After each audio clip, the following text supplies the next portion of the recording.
Hi, everyone. It's Mitch here with the Puck Dogs. Rod and Chris here with another day without sports. I'll tell you, we're on lockdown mode still here in Maui. We're going to be for another.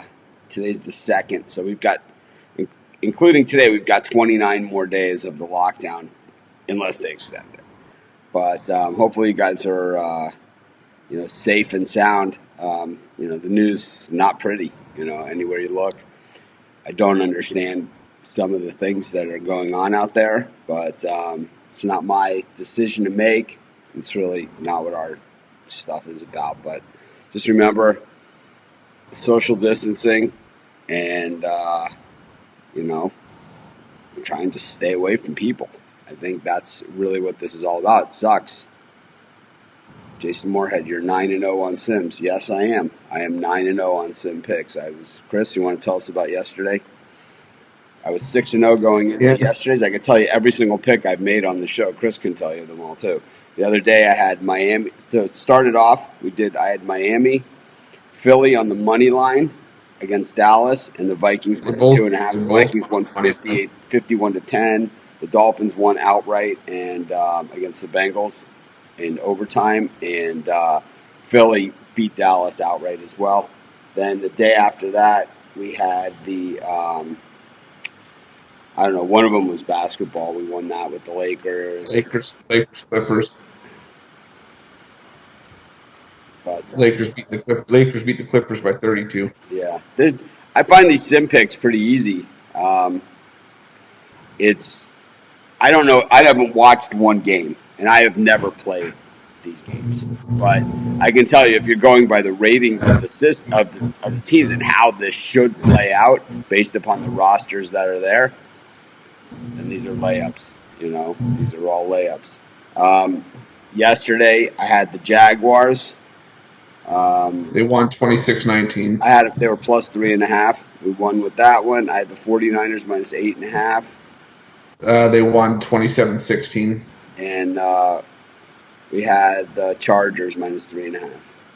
And it's like Rod said before the show, a last-minute pick six helped the Chargers cover 29-21. Whatever it takes. And that's how you get to 9-0 in the sim picks.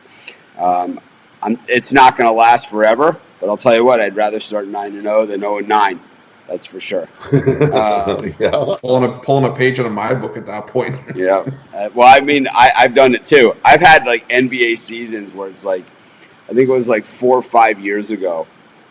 I started the NBA season. I'm like, man, it was one of those days where it's like, the NBA starts with a couple games, and the next day they have like 12 games. I'm like, man, I like 10 of these games. It's like 1-9. I got absolutely smoked.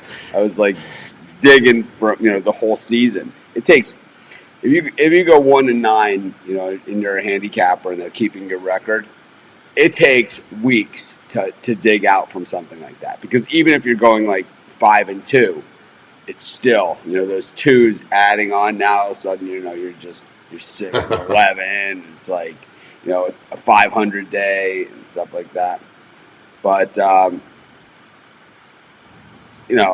don't think my Sims picks are going to last forever, the way that I'm doing, especially since I don't know much about it. But today we're going to kind of get into like some off-topic stuff. There really isn't a lot going on in the world of sports. And, we're not going to pretend that there is. There's certainly not any games to pick, not any news. We're going to do our Sims picks. We do them at the end of the show. So if you want to, not tune in and then just rewatch the replay and fast forward to the last 5 minutes or something, you'll get those Sim picks. But, so news was out that they would cancel the Open Championship, which is, we call the British Open. And now they're saying, we never said that. So they're kind of, this is what happens. This is what happens in this sort of environment. But I haven't been betting at all. I'll be honest with you guys. I have not been betting at all. I bet a little bit of horses on Saturday. I was lukewarm. Rod and I did the Florida Derby. We both had the winner there, but outside of that, Two hoop deaths on that Derby.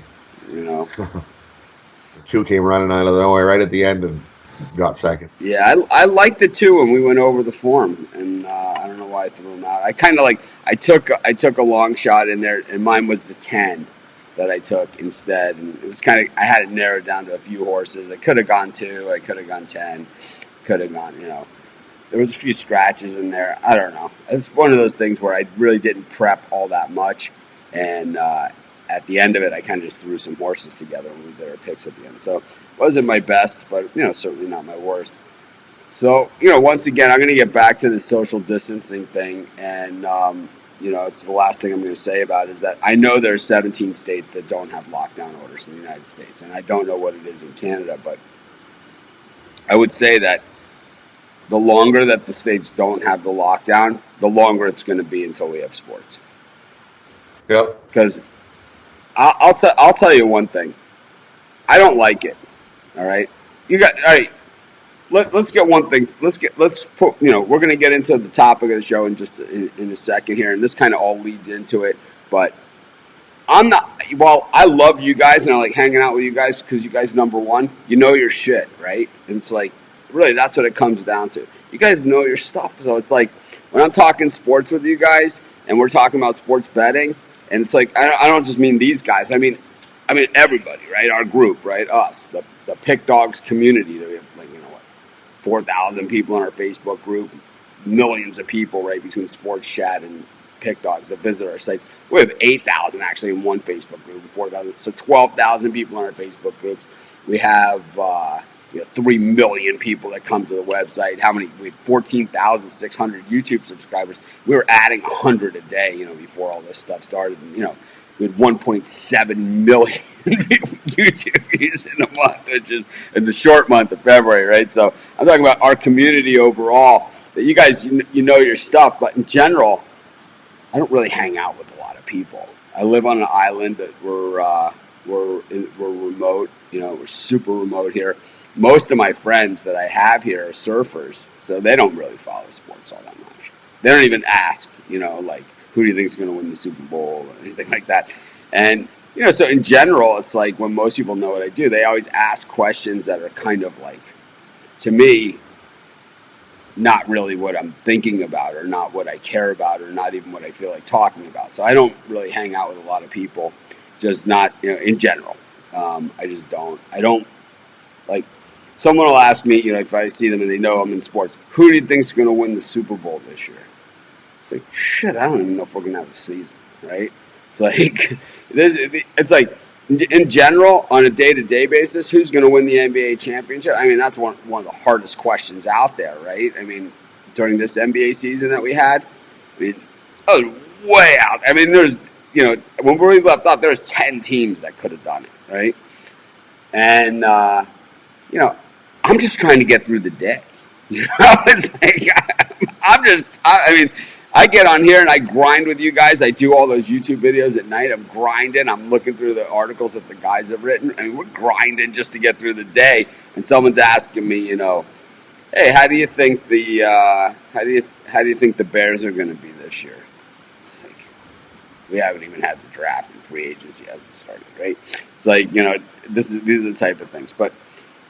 So I don't really have trouble with the social distancing and I kind of like the idea of social distancing.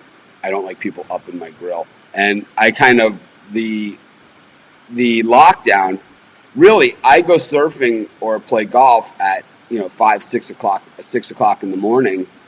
I'm home by 8:30, 9 o'clock, and I don't go out again the rest of the day. So it really hasn't had a huge effect on me, except I don't get to play golf, and I haven't surfed as much, but we do have waves now, and the beaches are open for surfing, and that's it. You can't, congregate on the beach or, lay out and read a book or something. But I think you guys should, everyone out there, it's encourage, if you don't have the lockdown, the sooner you get it over with, the better it is. So we have 26 cases here in Maui, 1 death. I'm not saying that it's not going to get worse. It's going to get worse than that. But I believe that we started the lockdown and everything early enough that it's going to be contained here and we're going to be fine. By April 30th, They might extend it a little bit more, but we're going to be okay to go around. And I mean, we're still going to practice social distancing probably for some time, right? I mean, this could be a year of social distancing. But we're going to be able to function, as an island. I'll be out playing golf again. People will be able to go to the beach again. All these things are going to happen. We're not going to let tourists in. It's going to be 14-day quarantine and all that stuff. Is my guess is how that's going to work, because nobody else is doing this. So not everybody else. Not saying nobody else. Not everybody else is doing the social distancing. It's like, if not everybody isn't doing it, then it doesn't work. And there's 17 states that don't have it as a with a lockdown right now in the United States. And I don't know about, like I said, I don't know about Canada and the rest of the world, but the longer people wait to do this, the longer this is going to go. It just takes one state. If, say, someone in Florida where they don't have it, right, is a New Yorker, they're on vacation, they're out and around, there's no lockdown, and then they go back to New York and the shit starts all over again. I mean, this sucks. It's like, yeah, I wanted March Madness. We would be in the baseball season right now, too. We'd be in NBA, like the playoff, battling to get in the playoffs. We'd be in baseball season, complaining about how early they started the season with snowouts probably in parts of the country. And, and winding down the end of March Madness. The Final Four, I think, would be this weekend, right, coming up. So, here we are. And it's like, if people don't do the social distancing, we're not going to get any closer. We're not going to get any closer. Anyways, the show today, the topic is just going to be, and it's kind of an out there topic, and I think it's kind of like, I know you guys know me because I talk here all the time, and I know you know these guys, but I think this is going to be our chance, and I'm going to try and do more of these. I know that you guys are going to, I want you guys to get to know us a little better. And I think, to get to know us better, and I'm not saying, come over for dinner. I mean, if you're in Maui, you're welcome to call me. Some people do, some people don't. A lot of people say they're gonna, and then they don't. It doesn't matter. But, I think to start it off, and I think this will be fun to bring Steve Monahan in here, over the weekend. And it's, why do we love sports, And I think that's that is our common bond, is that we all bet on sports. And tomorrow we're going to talk about why we bet on sports. And I'm interested to hear from everybody out there, not just us. But, why do we love sports? And I think for me, it was, I don't come from the best childhood. I always hear people talk about their family and how much they, and it's like, I'm so jealous of all of you guys. I'm so jealous, man. I can't even tell you when I hear people say that. And for me, it was always this escape, It's kind of like how a lot of people go to the movies, how a lot of people, read a book or something, back from the way kids maybe play video games today. For us, this is what we did. We didn't have, I grew up in Miami, we didn't have a baseball team. We didn't have a basketball team. We didn't have a hockey team when I grew up there. We only had the Hurricanes and the Dolphins, and that was it. The Hurricanes had a good baseball team, but that was the only baseball we really knew. It was college baseball. There was pro baseball, and we had the only baseball back then was the Saturday game of the week with Joe Garagiola, and then there was Monday Night Baseball after Monday Night Football ended. Or it wasn't after Monday Night Football ended, but it was kind of like a few months into the season. It was certainly not as predominant as the coverage is today. We got local coverage, kind of like how I talk about how we got local coverage of the Montreal Canadiens on our local channel. We also got coverage of the Atlanta Braves, were our team back then. And it wasn't the Braves that you see now. It's the Roland Office, Hank Aaron Braves. But you know, we all kind of grew up playing sports, you know, whether it be organized sports or with our friends. But for me, it was always kind of like I didn't have that great family life that everybody had. But still, it was that one thing I had to look forward to every week. And kind of like, you know, people, you know, I think that one thing about me that everybody knows around the world, you know, whether you're watching this in New York City or you're watching this in Alabama or in Louisiana or in California or in China, everybody knows that what you get from me is what I am, right? Yeah, everyone knows that. There's nothing scripted here. This is all authentic, and you know I think that comes from college football and being a college football fan. I think that what we see, and you know we're going to get into this in the thing, but for me, who I am and as a sports fan, it comes from sitting in those stands at the old Orange Bowl in 120-degree weather watching the Miami Hurricanes, who were terrible back then. And then at the same time, while the Hurricanes were horrible, we had the Miami Dolphins, who were unbeatable back then. So the 71, 72, 73 Dolphins, which, you know, I went to every home game, and I know Chris is a Patriot fan, and I love throwing this one in the Patriot fans' face. We beat them 52-0 at home that year.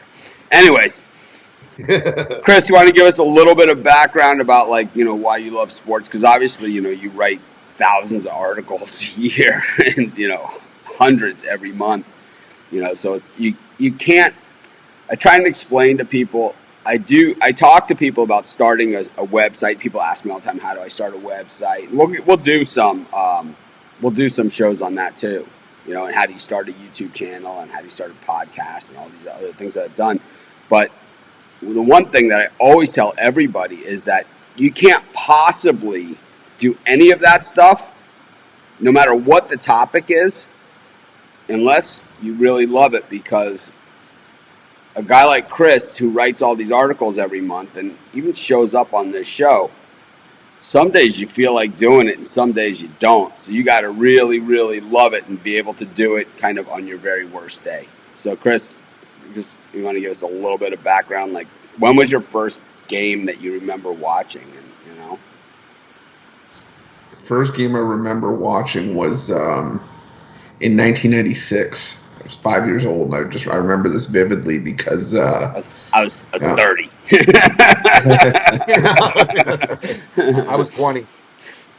Just to date everything. No, but I remember walking through the Renaissance Hotel, the hotel that's connected to the now Rogers, the Sky Dome, and you know, being able, just having one of the doors, the hotel room doors open, and just looking straight through, and you could see the window overlooking the field, and it was right above the scoreboard, and it was just, you could see